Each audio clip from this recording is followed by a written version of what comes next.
রেনমুড নেই, এইভাবে আমরা কাজ করছি। মোবাইলের ভেতরে জল ঢুকে যাচ্ছে, মোবাইল ভেতরে জল ঢুকে যাচ্ছে, বৃষ্টি মুঠুল দ্বারা হচ্ছে, তার সত্ত্বেও আমরা কাজ করে যাচ্ছি, তারপরে রেনমুড নেই। কোম্পানি আমাদের মানুষও ভাবছে না। কোম্পানি আমাদের কী ভাবে সেটা বুঝতে পারি না।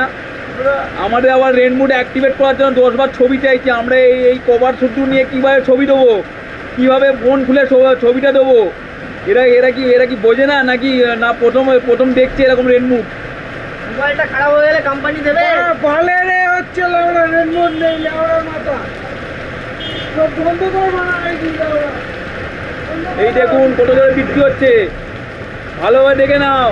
আমরা মিথ্যা কথা বলি না, দেখে নাও, ভালোভাবে দেখে নাও।